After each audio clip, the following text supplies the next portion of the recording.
Okay, so trend lines. Let's just go through the basics and learn how to draw them. So let's start with what is a trend. A trend is basically a price movement. It can be three different types.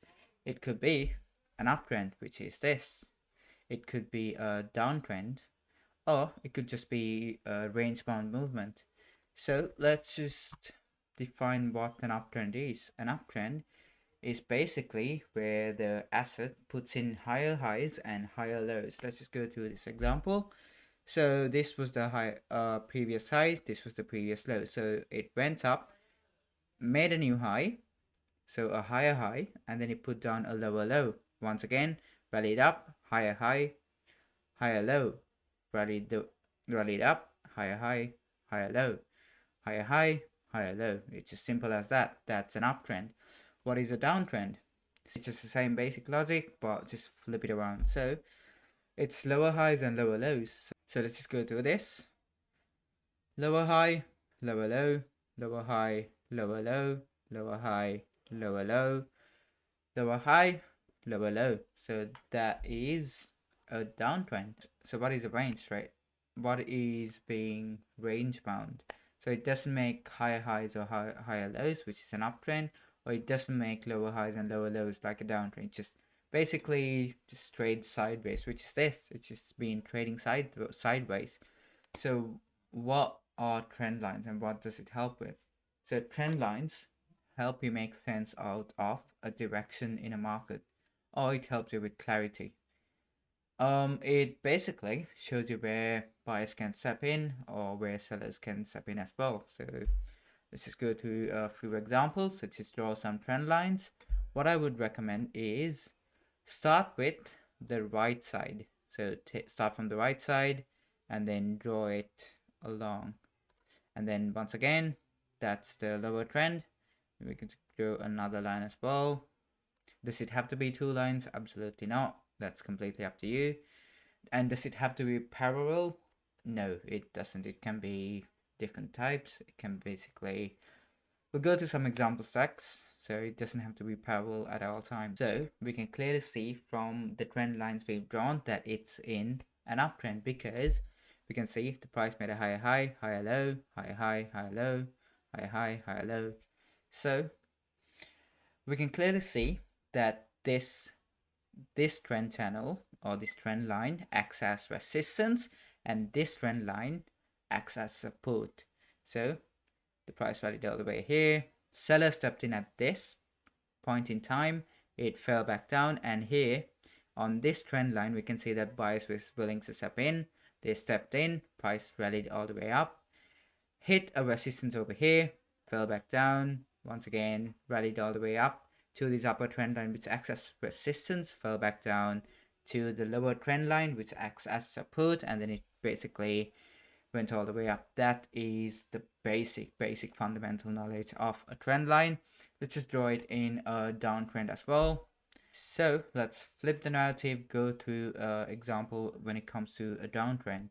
So I've already drawn the trend lines. It's relatively simple to draw. Just start from the right. I'm just gonna draw that again. Just start from the right, drag it all the way back to your left, and then adjust it. So, but I'll just do it again just to make sense out of it. So we start from the right, we draw it all the way up to the left, and then we adjust it for it to make sense. So there we go. It's starting 1, 2, 3, 4, 5 points. That's more than enough.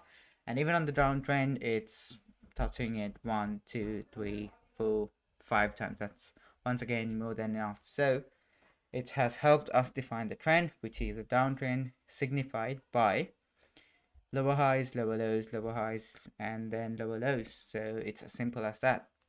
So what does it show you? We can clearly see after you've drawn the trend line that this acts as a moving support and resistance level, where the bottom channel acts as support and the top channel or the top trend line acts as a resistance. So it's come all the way down here, acted as a support level, rallied all the way up to the resistance trend line, fallen back down, support once again, gone up, gone down. It's as simple as that. Another thing is you have to be very careful of how thick or how broad your trend lines are. The broader it is, the more volatile. The narrower, the less volatile. So let's go to an example. Here we can see that it's much more narrower compared to this because that's shows more volatility, whereas this it shows less volatility. And this is one of the main examples as well to signify that it doesn't have to be parallel. It can be, I don't know what you call this shape, but it can be like this because it doesn't have to be parallel. There's no rule saying that it has to be parallel. And yeah, so that will help you define a trend. It's one of the main things that I use to benefit from trading, and it helped me with basically getting in and out of trades as well because I can see potential places where sellers or buyers are stepping in and accordingly take my profits. So those are the very basics of trend lines. So once again, relatively simple to draw, helps you understand what the trend is, shows you where potential buyers or sellers are stepping in, and it shows you the volatility. The narrower it is, the less volatile. The broader it is, the more volatile. And it's as simple as that. One main thing that you have to do is keep trading simple. You don't have to overcomplicate it. You can make money. It's very easy to make.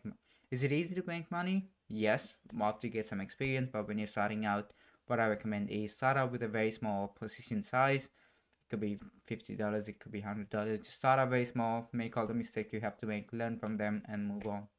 So yeah, those were the basics. And yeah, thank you for watching. Like and subscribe. See you guys in the next one.